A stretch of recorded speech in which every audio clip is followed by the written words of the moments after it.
Okey, bismillahirrahmanirrahim. Assalamualaikum warahmatullahi wabarakatuh.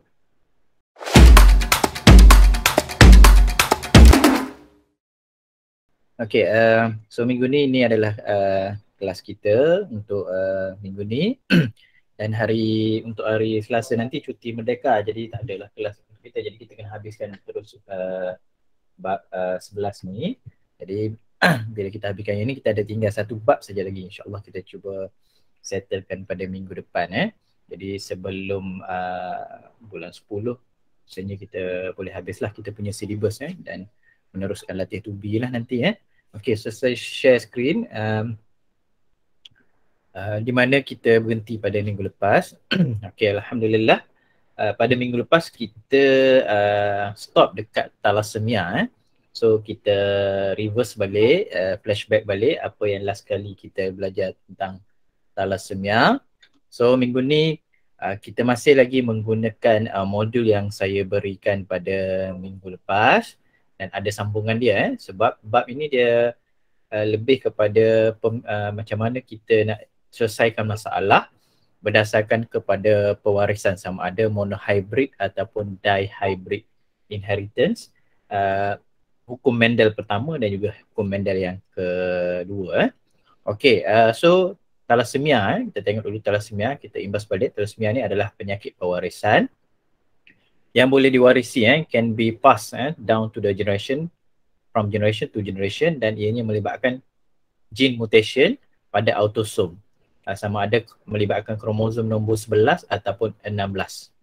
Okay, thalassemia is the abnormality and low number of hemoglobin, ketidaknormalan dan juga bilangan hemoglobin yang kurang di dalam darah, dan juga red blood cell akan jadi smaller and paler.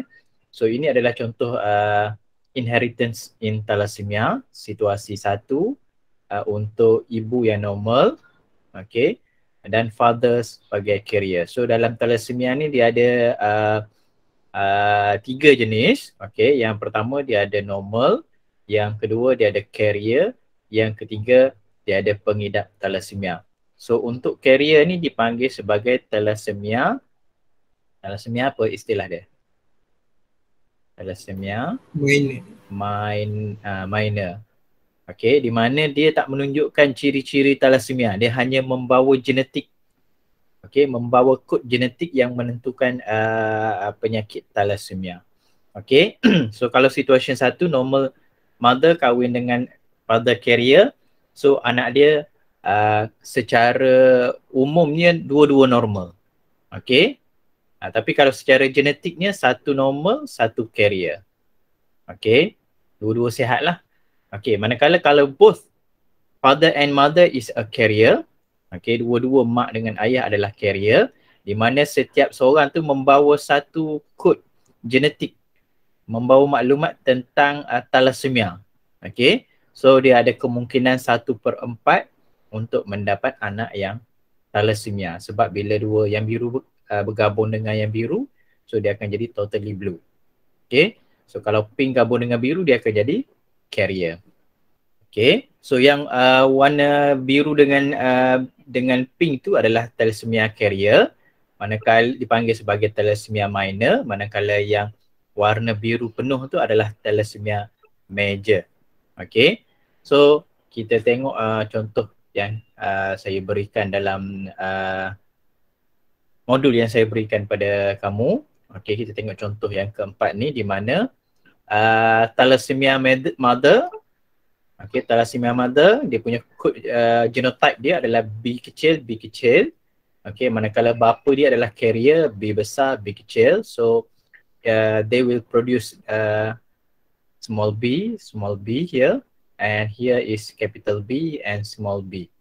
So male gamete, capital B, small b, this one is small b and small b. So dia punya anak dia akan dapat B besar, B kecil, B kecil, B kecil, B besar, B kecil, B kecil, B kecil. So kat sini dia punya genotypes yang ada dua jenis saja, capital B, small b and small b, small b. So maksud dia phenotype dia yang ini adalah carrier. okey, ataupun thalassemia minor. Okey, so yang ini adalah thalassemia. Okey, major. Okey, so nisbah dia adalah 1:1. So maksudnya dia punya chances untuk dapat anak yang mempunyai thalassemia major adalah 50%, 0.5. Okey, jadi kalau anak tu lahir, ada dua kemungkinan saja, sama ada anak tu adalah carrier ataupun anak tu adalah anak yang mengidap penyakit thalassemia. Okey, so itu berkenaan dengan thalassemia that you have learned last week on Tuesday. Okay, today we will continue other inheritance in humans. Okay, it's about sex determination, penentuan seks, penentuan jantina. Jadi penentuan jantina, okay, the male has 44 plus XY and then female has 44 plus XX. Okay, so the sperm will produce 22 plus X or 22 plus Y. And then for ovum ataupun secondary oocyte only produce 22 plus X. Okay, so ada dua kemungkinan saja. So bila seorang lelaki berkahwin dengan seorang perempuan, okay, lelaki ni membawa kromosom seks X dan juga Y, perempuan kromosom X sahaja. So apabila formation of gamete berlaku melalui proses meiosis, okay, yang berbezanya hanyalah father, di mana dia ada dua jenis, sama ada X ataupun Y dalam sperm dia. Okay, and then mother dia hanya ada X sahaja.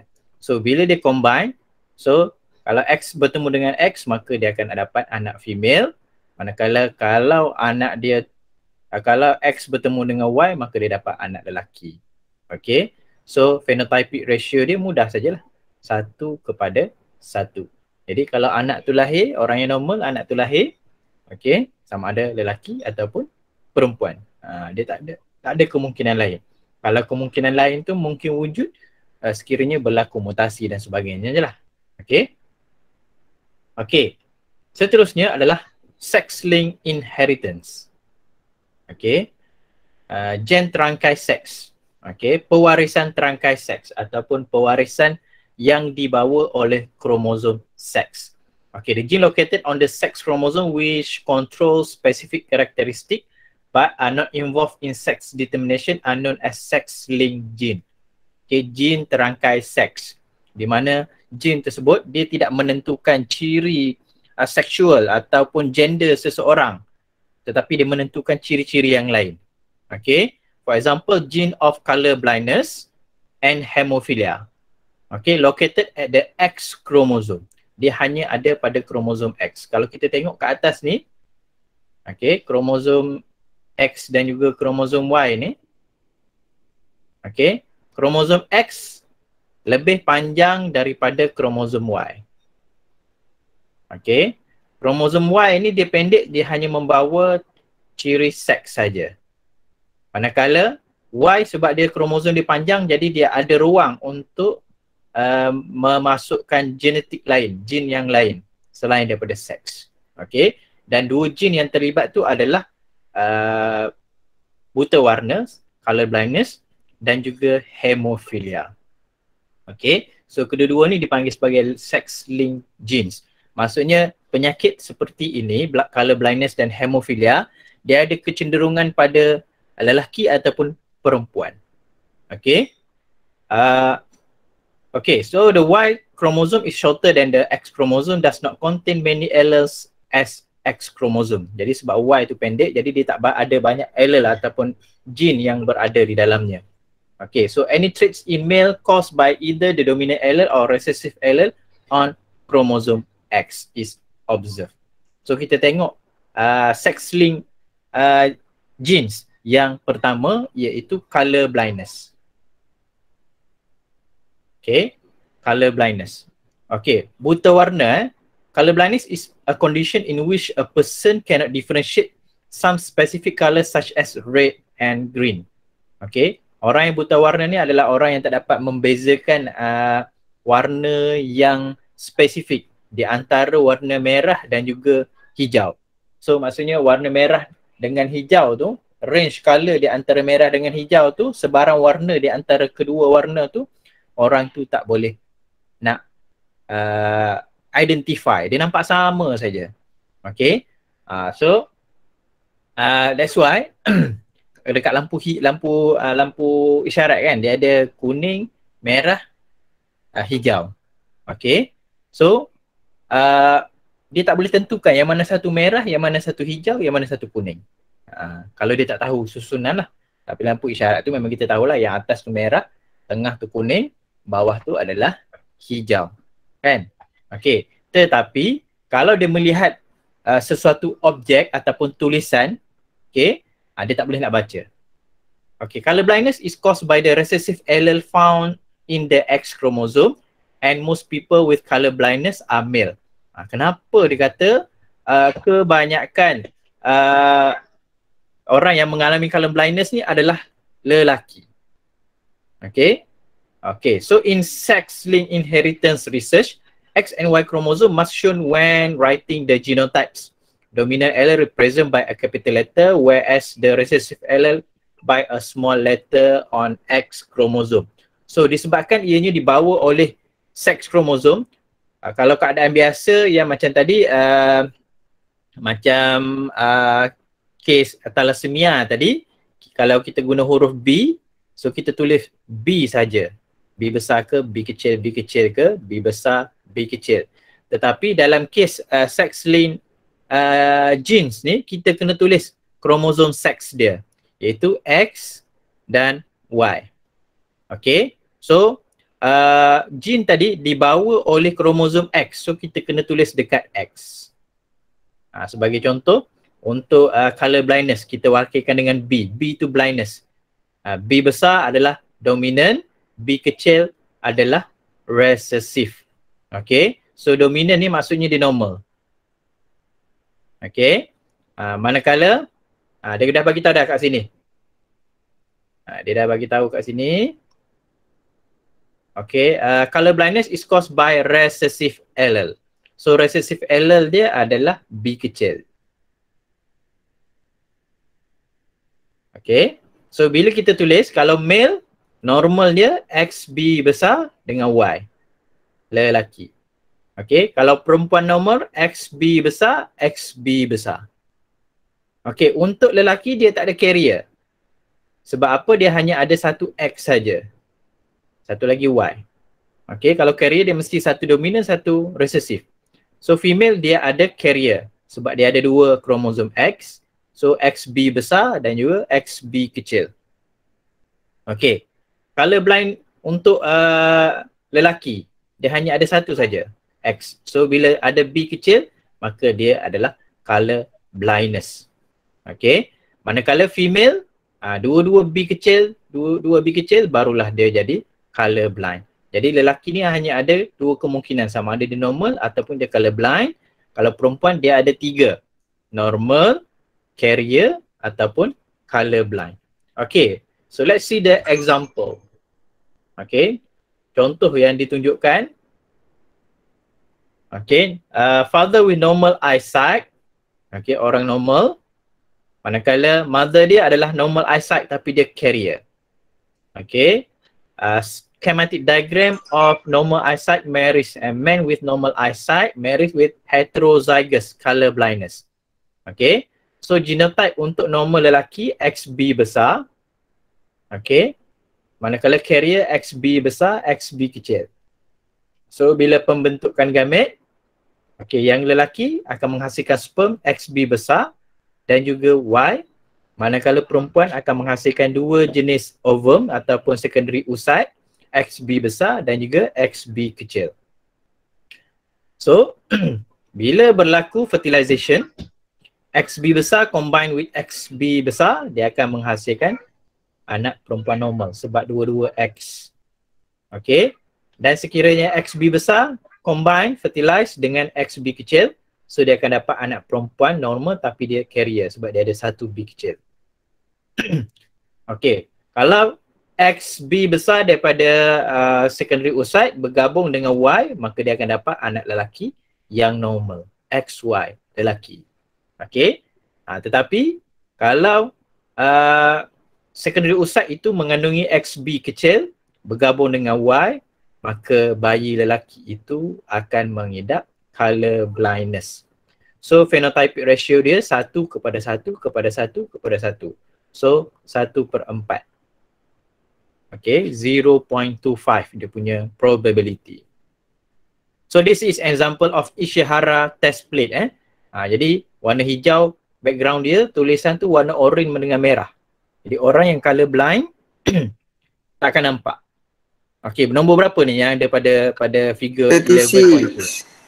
Okay, 36. Jadi yang boleh baca tu maksudnya dia tak mengalami color blind lah. Okay, dia tak ada masalah color blind. Okay, so kita tengok sampel yang ada dalam dalam modul yang saya berikan. Okay, kita tengok modul yang kedua tu penentuan jantina tu senang saja. So kita abaikan yang tu, kita tengok jin terangkai seks. Okay, pewarisan buta warna. Okay, kita tengok yang pertama. Perempuan normal, okay, berkahwin dengan lelaki buta warna. Okay, perempuan normal kahwin dengan lelaki buta warna. So genotype perempuan normal tadi apa? X. B besar. Perempuan mesti X, dua-dua X. So normal B besar, B besar. Lelaki buta warna X, Y. So dia punya sini B besar ke B kecil? B kecil. Okay, B kecil. So gamet yang terhasil untuk yang perempuan ni kedua-duanya adalah XB besar, manakala yang lelaki XB kecil dengan Y. So male gamet dia XB kecil dengan Y, perempuan XB besar, XB besar. Maka anak perempuan dia akan dapat carrier. Yang ini pun adalah carrier. Okey, anak lelaki normal. Okey, semua anak lelaki dia adalah normal. Okey, jadi tak ada anak dia yang mempunyai buta warna. Sebab apa? Sebab hanya satu parent saja yang membawa allele color blindness. Manakala satu lagi normal. Jadi that's why anak dia hanya ada dua kemungkinan genotype dia, XB besar, XB kecil dan juga XB kecil dengan Y.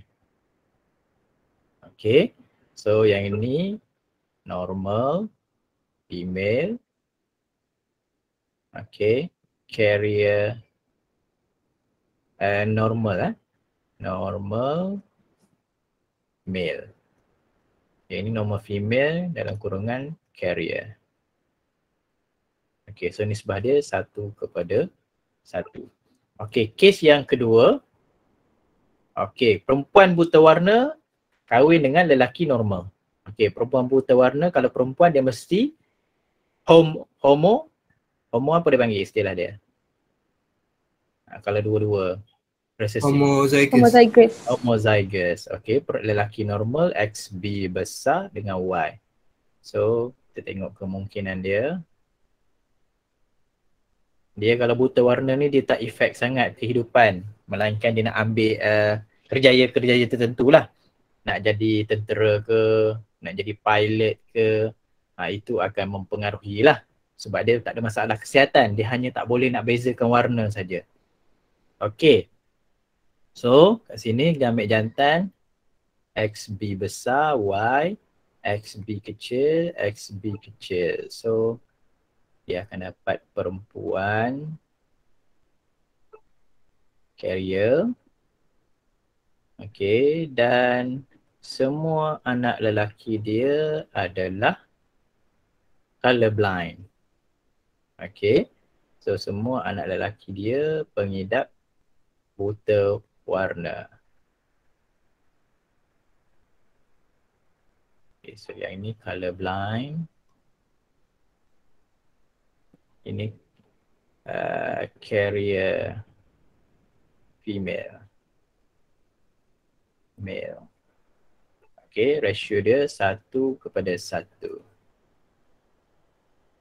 Okay, carrier dengan male normal ni sama macam dalam buku teks lah. Okay, sekarang kita tengok pula penyakit yang kedua, iaitu hemophilia. Okay, kalau color blindness dia tak efek kesihatan, dia hanya efek daya penglihatan sajalah, tak boleh membezakan warna. Okay, tetapi hemophilia ni, okay, hemophilia is a condition in which blood cannot clot.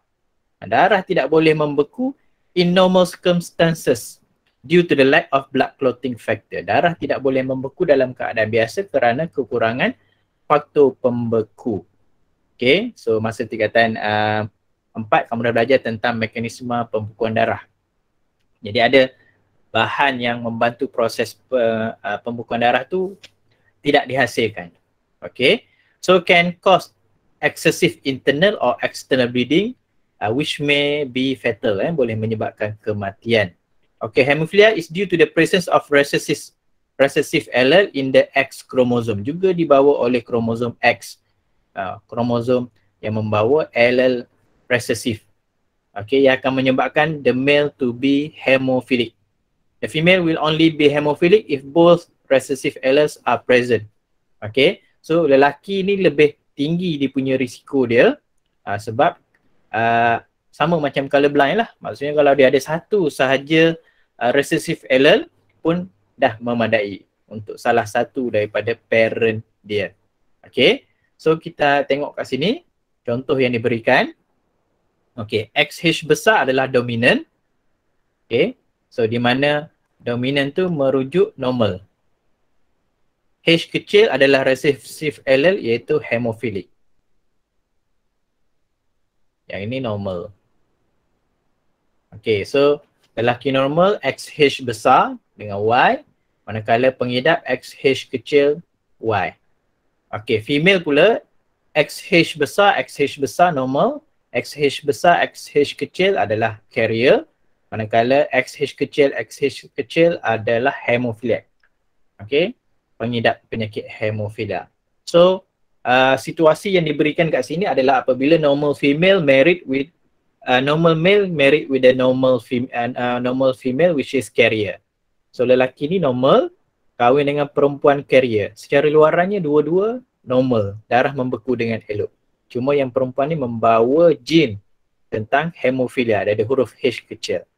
So during the gamete formation, yang lelaki akan menghasilkan gamete yang normal, ada XH besar dan juga Y.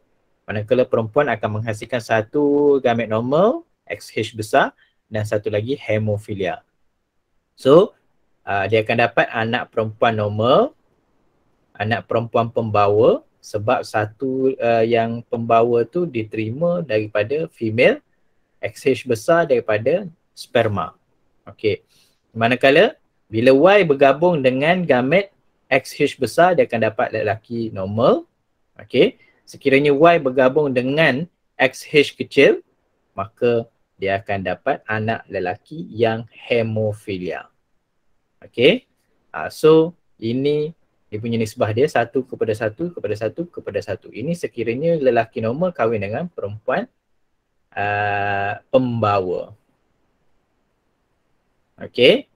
So, kita tengok contoh kat sini, dia bagi keadaan sebaliknya, iaitu lelaki perempuan normal, XH besar, XH besar, berkahwin dengan lelaki hemophilia, XH kecil dengan Y. Okay, so perempuan ni akan hasilkan dua jenis gamete, XH besar, dua-dua. Yang lelaki XH kecil dengan Y. So lelaki XH kecil, Y, XH besar. XH besar.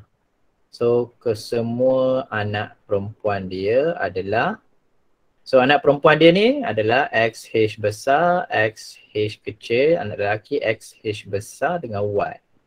So apa phenotypes untuk XH besar, XH kecil ni kita panggil? Apa istilah? Carrier. Normal carrier. Normal carrier female, manakala yang lelaki normal male. So fenotip dia 1:1. Okey. Kumpulan yang kedua, contoh yang kedua adalah perempuan hemofilia. Okey, perempuan hemofilia XH kecil, XH kecil, lelaki normal XH besar dengan Y. XH kecil, XH kecil, XH kecil, XH besar, Y. XH besar, Y. XH kecil, XH kecil. Okay, so kat sini risiko dia kembali kepada anak lelaki. Walaupun mak dia tu perempuan pengidap hemofilia, maka anak lelaki yang mewarisi. Anak perempuan semuanya jadi carrier. XH besar, XH kecil, XH kecil dengan Y. Okay, so kat sini akan jadi carrier female. Ini adalah hemophilic male. So nisbah dia 1:1. Okey, kes ke-6 sama macam dalam buku teks. Okey, so itu contoh-contoh, beberapa contoh kemungkinan yang ada. Okey, sekarang kita tengok pula ability to roll tongue and types of earlobe. Okey, kebolehan menggulungkan lidah dan juga jenis cuping telinga. Okey, jenis cuping telinga. So masing-masing dia ada dua kemungkinan saja. So ability to roll tongue is dominant. Kebolehan menggulung lidah adalah dominant. Maksudnya orang yang boleh gulung lidah tu itu adalah dominant. Okay. And then free earlobe is dominant trait. So cuping telinga yang bebas ini adalah dominant terhadap attached earlobe. Ini attached earlobe. Cuping telinga yang melekat dekat pipi. Okay. So ini adalah dominant. Ini adalah recessive. Ini adalah dominant. Ini adalah recessive. Okay, so kita tengok contoh yang ada dalam modul yang pertama hari tu. Okay, so kat sini kita tengok cuping telinga. Kebolehan menggulung lidah. Kita ambil huruf R lah sebab R tu roll. Okay, R besar adalah dominant. Okay, R kecil adalah recessive. So, boleh menggulung lidah, dia punya kod dia adalah, genotip dia adalah R besar, R kecil. Maksudnya ini adalah heterozygote. Okay. So, yang ni kita tak payah tulis X ke Y sebab dia bukan gen terangkai seks. Yang ni macam biasa. Okay, so ini adalah R besar, R kecil. So, unable to roll tongue, R besar, R besar. R kecil. So, male dia adalah okay, R besar, R kecil, R. Okay, so anak dia R besar, R kecil, R besar, R kecil, R kecil, R kecil, R kecil, R kecil. Okay, so dia akan ada dua jenis anak lah. Sama ada anak dia boleh gulung lidah ataupun tak boleh gulung lidah sebab dia punya ratio dia 1:1. Okey. Kemudian untuk cuping telinga, dia wakilkan dengan huruf F untuk free earlobe. Okey, F untuk dominant. F kecil adalah untuk recessive. So sama macam kes tadi, yang ni cuma dia hetero kahwin dengan hetero. F besar, F kecil, F besar, F kecil. Okay, so dia akan dapat nisbah ini F besar, F kecil, F besar, F kecil. So kat sini FF, kat sini F besar, F kecil, F besar, F kecil, F kecil, F kecil. So nisbah dia akan dapat F besar, satu F besar, satu F besar, dua F besar, F kecil, satu F kecil, F kecil. So nisbah dia 1, 2, 1. Okay. So maksudnya 3 daripada anak dia akan dapat free earlobe. Seorang saja yang akan attach earlobe. Okay, mudah saja. Dia sama macam jin penentuan seks tadilah. Jin penentuan color blindness semua tadi. Okay, cuma yang bezanya yang color blindness tu dia ada X. X dengan Y. Okay, last sekali family pedigree. Okay, family pedigree ataupun biasa dikenali kalau dalam subjek apa dia panggil sebagai family tree. Dalam BI ke apa, kamu ada belajar buat family tree tu. Okay, so dalam biologi kita panggil dia sebagai family pedigree. Okay, family pedigree or lineage can be analysed to investigate the inheritance in human characteristic. Okay, dengan menggunakan carta pewarisan tu, pokok pewarisan tu, okay, kita boleh kenal pasti ataupun kita boleh siasat pewarisan, ciri-ciri pewarisan yang ada pada manusia. Okay, to show that ancestor relationship and inheritance of characteristic. Kita boleh kenal pasti orang yang mewariskan ciri itu kepada generasi-generasinya.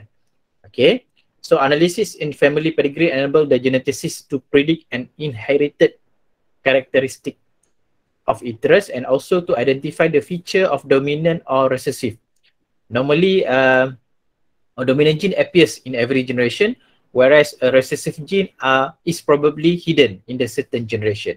Jadi berdasarkan family pedigree tu, kita boleh lihat kalau ciri tu sentiasa ada di sepanjang pewarisan tu di setiap generasi, maksudnya ciri tu adalah ciri dominan. Manakala kalau ciri tu sekejap ada dekat generasi pertama, lepas tu hilang, ada dekat generasi yang ketiga, lepas tu hilang pula, ada pula generasi yang ketujuh, so itu adalah hidden gene yang melibatkan recessive gene. Okay, so kita tengok contoh hemophilic inheritance in a family. Contoh pewarisan pedigree yang ada untuk mengkaji hemofilia. Okay, so kita tengok simbol yang ditunjukkan kat sini, 4 segi adalah normal male, bulat adalah normal female, color penuh hemophilic male, biru penuh bulat adalah hemophilic female, manakala yang separuh tu adalah female carrier bulat. Okay, bulat perempuan, petak lelaki. So, kita tengok dalam kes ni, okay, seorang lelaki normal, okay, berkahwin dengan perempuan yang mengidap hemofilia. Okay, hemophilic female. Okay, so bila dia dapat anak, anak dia perempuan seorang carrier dan 2 pengidap. Okay, kemudian anak perempuan dia kahwin dengan lelaki normal. Okay, dan generasi yang ketiga, okay, dalam generasi yang ketiga, maksudnya kalau secara luarannya generasi yang kedua ni untuk anak yang pertama dia ni tak ada pengidap hemofilia. Okay, so bila pergi kepada generasi yang ketiga, okay, so 2 daripada anaknya adalah normal, manakala seorang anak lelaki dia adalah pengidap hemofilia. Okay, manakala anak yang kedua ni tak kahwin, anak yang ketiga kahwin, contoh dia kahwin sama-sama hemofilia, memang cari penyakit. Okay, so bila dia dapat anak, 100% anak dia adalah hemofilia. Okay, jadi kat sini bukan menunjukkan hemofilia tu adalah ciri dominan. Okay, walaupun dia ada pada setiap generasi. Dalam kes ni, maksudnya setiap perkahwinan tu ada yang membawa allele hemofilia. Okay, macam generasi yang pertama daripada ibu. Okay, ibu tu lagi tinggi chances dia sebab dia ada XH kecil ada 2 berbanding dengan lelaki yang XH kecil dengan Y, dia hanya ada 1 saja. Okay, jadi bila diwariskan kepada anak lelaki, dan kebetulan anak lelaki tu pun kahwin dengan perempuan yang hemofilia juga, maka keseluruhan anak dia adalah hemofilia. Okay, so ini contoh yang ditunjukkan. Okay, soalan. Okay, contoh pewarisan darah manusia. Okay. Okey, lelaki normal, perempuan normal, lelaki mempunyai penyakit, mempunyai trait, perempuan yang mempunyai trait. So kat sini dia tak gunakan hemofilia lah, dia gunakan ciri umum saja. Okey, kumpulan darah. Okey, contohnya kat sini di kumpulan darah A, kumpulan darah B. Okey, B, A. Nombor 5 tak tahu. Nombor 8 tak tahu. Okey, so apakah kumpulan darah bagi individu 5 dan juga 8? Berdasarkan kepada anak dia. Kita tengok kat sini, analisis. Okey, siapa boleh teka? Nombor 5. Nombor 5 tu berdarah apa? Siapa boleh jawab? Okey, agak-agak nombor 5 ni dia mempunyai darah jenis apa? A, B, AB, O? A. Darah A. Kenapa A? Siapa jawab dia? Fakih ke Amrul? Amrul. Kenapa A? Amrul? Sebab sebelah tu AB. Yes. Okey, sebab dia sebelah dia B. B ni dia datangnya daripada ibu dia. A ni datang daripada ayah dia. So maksudnya kedua-dua ibu ni dengan ayah dia ni adalah hetero ke homo? Hetero. Dia mesti hetero. Hetero. Hetero lah dia sebab dia akan jadi sama ada IA, IO, yang satu lagi IB, IO. Sebab kat sini ada O. So O dia mesti dua-dua adalah IO, IO baru boleh dapat darah O.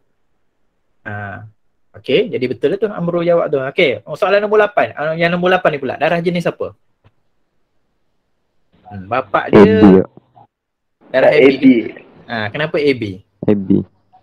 Kenapa AB? Sebab 13, 14, 15 ada A dan B. Sebab dua-dua ni ada AB kan? Manakala parent dia ni yang ayah dia adalah darah O. So darah O maksudnya IO, IO. So tak mungkin kat sini ada resesif juga O. Kalau tak sini mesti ada O. Jadi kat sini ada A dengan B, maka kat sini maksudnya I, A, IB. Okey. Okey. So baguslah tu kamu dah boleh kenal pasti. Jadi soalan dalam periksa pun macam ni lah. Dia akan bagi pedigree dan minta kita buat andaian berdasarkan kepada Mendel's law tu lah. Monohybrid ataupun dihybrid inheritance. Okay. So dengan bahagian last ni, family pedigree ni, maka habislah sudah kita punya bab 11. Jadi kita tinggal bab 10 saja lagi. Bab 10 tentang environment. So memory flashback, kita flashback balik apa yang dah kita pelajari dalam bab 11. Okay. So ada 3 perkara yang kita belajar. Yang pertama Mendel inheritance. Mendel inheritance kita belajar 2 jenis, iaitu monohybrid inheritance dan juga dihybrid inheritance. So dia ada first law dengan second law dan juga faktor-faktor yang mempengaruhi pewarisan. Okey, yang keduanya kita belajar tentang human karyotype, di mana kromosom manusia tu dibahagikan kepada 2 jenis, autosom dan juga sex kromosom, iaitu 44 autosom dan sex kromosom ada XY ataupun XX. Okey, dalam subtopik last kita okey, dalam human karyotype juga akan belajar tentang gene dan juga allele. Okey. So dalam last kali subtopik yang terakhir adalah human inheritance. Okey, pewarisan dalam manusia. Kita belajar tentang ABO blood group, rhesus factor. Rhesus factor ni dia relate dengan bab pembiakan. Okey. Dan juga dia penting untuk pemindahan darah. Blood transfusion. Bila orang derma darah, kita nak terima darah dan sebagainya. Okey, thalassemia. Okey, penyakit pewarisan disebabkan oleh kekurangan hemoglobin. Okey. Kemudian penentuan seks, anak lelaki ke anak perempuan. Kemudian sex linked inheritance melibatkan 2 jenis penyakit, iaitu color blindness dan juga hemofilia yang dibawa oleh gen terangkai seks. Okey, oleh kromosom X. Okey, kemudian ability to roll tongue, type of earlobe dan akhir sekali adalah family pedigree. Okay, carta pewarisan keluarga ataupun family. So itu saja daripada saya.